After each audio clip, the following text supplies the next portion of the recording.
अमेरिकी डॉलर की ऊंची उड़ान जारी, नया रिकॉर्ड कायम कर दिया। आईएमएफ प्रोग्राम एक आध दिन में बहाल हो जाएगा। नाजरीन, बात तो बन गई है, लेकिन बनी बड़े अजीब तरीके से है, बड़ी सख्त शराइत पर है। लड़के वाले मान तो गए हैं, आईएमएफ वाले लड़के वाले मान गए हैं, लेकिन जहेज कमर तोड़ मांग लिया उन्होंने। अगले माह से बेरोजगारी और मजीद महंगाई का सैलाब लाने पर इंपोर्टेड हुकूमत घुटने टेक चुकी है। पीटीआई रहनुमा हम्माद अजहर ने खबरदार कर दिया, ट्वीट किया कि महंगाई पैकेज पर हुकूमत और आईएमएफ की बातचीत जारी है। आवाम को मुल्क की क़यादत का चुनाव करने से रोकने के लिए हर हरबा इस्तेमाल होगा। तो इस समय पाकिस्तानी फ़ौज में पाकिस्तान के जो हुकूमत का पूरा खेमा है, इसमें भयानक तरीके का जश्न चल रहा है। पूरा फुल इंजॉयमेंट, एकदम छिलेली मुर्गी डांस सब चल रहा होगा, क्योंकि बाजवा को भी ये तसल्ली हो गई कि भाई रिटायरमेंट फंड मिल गया। बाकी सबको भी ये तसल्ली हो गई कि चलो साला देश बर्बाद हो जाए। अभी जो पेट्रोल है वो बढ़ेगा, तकरीबन 450 के ऊपर जा सकता है, गैस बिजली सब बढ़ेगी, लेकिन इनके लिए जो है वो अच्छी खासी मोटी रकम हो गई। इनकी जो पुश्तें हैं वो पूरा ऐश करेंगी और बहुत लंबे समय तक, और अभी सोच भी रहोगे कहाँ हमको विदेश में अपनी प्रॉपर्टियां और बनानी है। पूरी चीज़ क्या है, पहले तो हम चलते हैं। तो बुनियादी बात यह है कि अब रिसोर्स और कोई है नहीं जिससे रेवेन्यू जनरेट किया जाए, सिवाय ये कि फिर पेट्रोलियम मसनूआत पे इन्हिसार किया जाएगा। प्रॉब्लम यह कि पैदावार हमारी कुछ भी नहीं है। पाक स्टडीज की किताब में सारी बकवास चीज लिखी हुई है, तेल नहीं है हमारे पास। अब करें तो क्या करें? उन्होंने कहा है भाई लेवी भी लगाओ, सेल टैक्स भी लगाओ। पेट्रोलियम मसनूआत की कीमतों को आहिस्ता आहिस्ता बढ़ाना पड़ेगा। अब और अखराजात कम करें तो कौन से करें? अब जहां कुत्तों का खाना और औरतों का मेकअप बंद हो गया, वहां शाहाना अखराजात जो कि सरकारी अफसरान और ओहदेदारान इंजॉय करते हैं, उनको भी कम कर दें। नहीं, उनको कम नहीं करना। बेचारी औरतों को सजा और कुत्तों को सजा, और कुत्तों का तो इस मुल्क में बड़ा अहम किरदार है। नहीं मतलब वैसे बता रहा हूं आपको, बड़ी तादाद ज्यादा है मुल्क में। तो अब मसला ये है कि क्या करें फिर? तरक्की की मनाजिल तय करता जा रहा है। अगर कोई चीज तरक्की कर रही है तो डॉलर तरक्की कर रहा है, पेट्रोल का रेट तरक्की कर रहा है। आवाम क्या कर रही है तरक्की? लोगों की आप देखें कि आमदनी उतरी ही है और चीजों की कीमतों को आग लग गई, अशा खुरोनश की कीमतों को आग लगी। अब मुझे पता है वो बंदा जिसकी आमदनी नहीं बढ़ी, आमदनी वही है और उसकी जो चीजों की कीमतें बढ़ गई, बंदा बेचारा क्या करेगा? क्या भीख मांगेगा? किसी के आगे हाथ फैलाएगा, झोली फैलाएगा? क्या करेगा? कहां से पूरी करेगा? अपने बीवी बच्चों के लिए रोजी रोटी जो कमा रहा है वो कहां से लेकर आएगा? अब पाकिस्तान से चाहता क्या आईएमएफ? मतलब इसके अलावा पाकिस्तान क्या करे? अच्छा, बाय द वे, ये जो वजीर खजाना ने एक दावा किया है कि जी आईएमएफ का जो प्रोग्राम है बहाल होने वाला है। अब इस प्रोग्राम की बहाली के बाद शायद कुछ बेहतरी हो सके, लेकिन ये टेम्परेरी होगी, याद रखिएगा। ये आरजी रिलीफ होगा। अब ये महंगाई करते चले जाएंगे। है कि इनको उम्मीद है कि अवाम वोट देगी। किस तरह? क्योंकि जब ये इलेक्शन के करीब जाएंगे तो फिर ये थोड़े रिलीफ पैकेजेस अनाउंस करने शुरू कर देंगे। मेरे अल्फाज आप याद रखिएगा, जैसे जैसे इलेक्शन के करीब जाएंगे तो आवाम को रिलीफ देना शुरू कर देंगे, महंगाई को कम करना शुरू कर देंगे। और वो क्यों करना शुरू कर देंगे? ताकि वोट बैंक इनका जिंदाबाद, वोट मिले इनको। अच्छा जी, अब बात ये है कि ये जो तमहीद मैंने बांधी, इसमें मैंने कोशिश तो की कि मैं खुलासा कर दूं कि मामलात क्या होंगे, मईशत पर क्या असरात होंगे, आप पर क्या असरात होंगे, आम आदमी पर क्या होंगे। थोड़ा सा आप बताइए। अली भाई, मेरा ख्याल है आपने जितनी तफसील से सवाल के साथ साथ उसका जवाब भी खुद ही दे दिया आपने जी। मैं समझता हूं कि हुकूमत वक्त के पास कुछ करने को नहीं है। जो करने को है वो उस तरफ देख नहीं रहे, और जो ना करना चाहिए वो कर रहे हैं। कि जिस किस्म के कवानीन बनाए गए हैं और उसके ऊपर अवाम कुछ नहीं बोल रही या कहीं से कोई आवाज़ नहीं आ रही, इसके ऊपर मुझे शर्म आती है कि ये जो बैरून मुल्क ये सारी खबरें जा रही होंगी तो उसके अंदर हमारे मुल्क का क्या इमेज बनेगा। भी खुशखबरी आ गई कि आईएमएफ राजी हो गया है। बिल्कुल खुशी का वो आलम है, यकीन करें ऐसा आलम है। मुल्क का भी हमें देखें, वही बात जो आप कर रहे थे ना, मुल्क का भी आलम देखें। लोग ऐसे खुश हैं जैसे वो लड़की पहली दफा हाँ बोल देती है ना कॉलेज में जब दोस्ती करें। उन्होंने भी हुकूमत में आने से पहले यही कहा था महंगाई मुकाओ। तो सर हकीकत बात यह है कि बस में आपके कुछ भी नहीं है। 130 बिलियन डॉलर से ज्यादा, जैसे हसन मेहंती साहब कह रहे हैं, आपने कर्जा लिया हुआ है।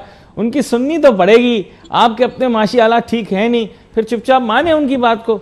आप कहते हैं गुलामी ना मंजूर, पैसे लेके गुलामी ना मंजूर कैसे हो सकती है? पैसे वापस करके फिर गुलामी ना मंजूर कहें क्या? हमने आपको अपने पिछले प्रोग्राम में बताया था कि ना तो आईएमएफ के प्लान पर उस तरफ से दस्तखत हुए और ना ही इस तरफ से यानी दोनों ना तो IMF ने अभी तक साइन किया और ना पाकिस्तान की अथॉरिटीज़ की तरफ से साइन हुआ। तो इसका मतलब है कि जब साइन नहीं हुआ तो अभी तो टाइम लगेगा, जबकि अब तो हो जाना चाहिए। तो जब ये खबरें चल रही थी, क्योंकि गवर्नमेंट के लिए तो ये नेगेटिव न्यूज़ थी कि भाई अभी तक क्यों नहीं हो रहा, वैसे तो जाहिर है कि ऐसी चीज़ों को टाइम लगता है, लेकिन उसके साथ ही रात से खबर आना शुरू हुई और उसके बाद सुबह तक ये पता चला कि पाकिस्तान को IMF प्लान मिल गया। कहा कि IMF का जो अब है इसमें किसी रुकावट का खदशा नहीं है, यानी कोई हर्डल अब नहीं है। इससे पता ये चलता है कि वो ये बता रहे हैं कि जो उन्हीं की तरफ से और गवर्नमेंट की ही कुछ मिनिस्टर्स और अथॉरिटीज़ की तरफ से ये बात की गई थी कि सिग्नेचर नहीं हो रहे, अभी कुछ हफ्ते लग सकते हैं, हो सकता है उनकी कुछ और ऐसी डिमांड्स हों कि फिर हमें कुछ और सोचना पड़े, प्लान बी, इस तरह की बातें। तो उसका शायद असर ख़त्म करने के लिए उन्होंने ये कहा कि कोई हर्डल नहीं है, कोई ऐसी बात नहीं। तो शौकत तरीन साहब जो एक्स फाइनेंस मिनिस्टर हैं, फौरी तौर पर वो आए सामने और उनका ये कहना था कि IMF प्लान को मिलने में अभी भी कई हफ्ते बाकी हैं। शौकत तरीन ने फौरी तौर पर ये कहा और हो सकता है कि इमरान खान ने उनको ये कहा हो कि ये देखें, ये क्या हो गया, इनको तो IMF प्लान मिल गया, आप देखें। उन्होंने कहा होगा मैं चेक करता हूँ, चेक करके फिर उन्होंने कहा अच्छा अब मैं ये बात करता हूँ। तो बहरहाल उन्होंने दरमियान में अपना वो कर दिया कि जी, उन्होंने कहा कि हम दुआ करते हैं कि IMF प्लान मिल जाए। स्टेटमेंट देख के कि ये खबर जो है ये फैल गई है कि IMF प्लान मिल गया, फिर उन्होंने ये कहा कि ये कैसे हो सकता है, क्योंकि वो तो अभी तक डॉक्यूमेंट नहीं आया। और फिर उन्होंने कहा कि ये जो डॉक्यूमेंट आएगा इसको पूरी तफसील से देखा जाएगा, जिस पे गौर व फिक्र किया जाएगा, इसके ऊपर लाइन टू लाइन बहस होगी, डिबेट की जाएगी और जिसके बाद इसकी टेक्निकलिटीज़ देखी जाएंगी और उसके बाद इसके ऊपर सिग्नेचर होंगे और वाशिंगटन में IMF के बोर्ड के पास ये डॉक्यूमेंट जाएगा। फिर ये जो है ये इसकी कंप्लीशन होगी, यानी कि IMF प्लान भी मिल जाएगा और $2.3 बिलियन पे भी साइन हो गए हैं। ये इमरान खान के लिए बहुत ही बुरी खबर है। यही वजह है कि अब वो जहाँ वो एक दफ़ा दो दफ़ा नज़र आते थे, अब वो 3-4 दफ़ा दिन में कोशिश करते हैं कि कहीं ना कहीं वो करके कुछ ना कुछ कहें। आज उन्होंने कहा कि अमेरिका की तरफ से जो साजिश की गई, फिर उसके ऊपर उन्होंने दोबारा इंसिस्ट किया। उन्होंने कहा कि मैं तो हैरान रह गया वो साइफ़र पढ़ के। उन्होंने कहा जब मैंने वो साइफ़र पढ़ा मैं तो हैरान रह गया कि इतनी ऐसी ज़ुबान इस्तेमाल की गई उसमें कि कोई इतनी बदतहज़ीबी कर सकता है।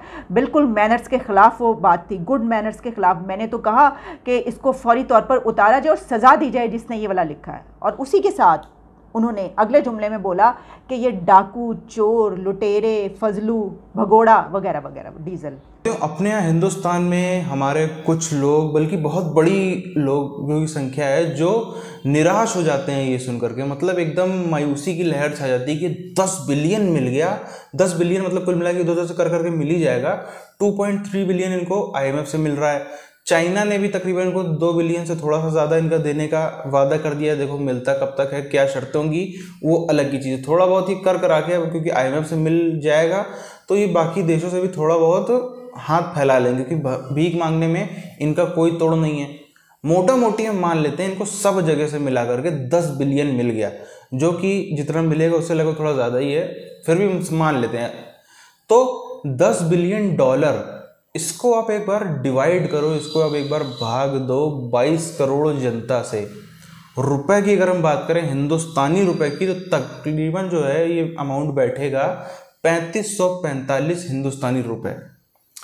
इतना पैसा सरकार एक व्यक्ति पर, एक पाकिस्तानी के ऊपर खर्चा कर सकती है $10 बिलियन मिलने के बाद। तो ये 3545 में एक पाकिस्तानी ऐसे कौन सा तीर मार लेगा, उसका एक हफ्ते का भी खर्चा पहली बार तो नहीं चलेगा। पहली बार तो यही बहुत बड़ी बात है कि वो आम पाकिस्तानी तक पहुंच जाए। सब ये अभी से ही तैयारियां हो गई, अभी पैसा भी हाथ में नहीं मिला है। अभी आप कायदे से अगर देखो तो इनको 2 महीने से बराबर हम लोग यही सुन रहे हैं कि भाई मिलने जा रहा है, बस 2 दिन बाद मिला, बस 3 दिन बाद मिला, बस ये वादा हो गया, बस ये बैठक हो गई, बस वो आखिरी में उनसे कॉन्ट्रैक्ट करना है, बस वो आखिरी में एक साइन कराना है, बस आखिरी में वहाँ जाके एक बार अर्जी लगानी है। सब हम लोग 2 महीने सुन रहे हैं। अभी भी कहो मिलते मिलते 1-1.5 महीना और लग जाए।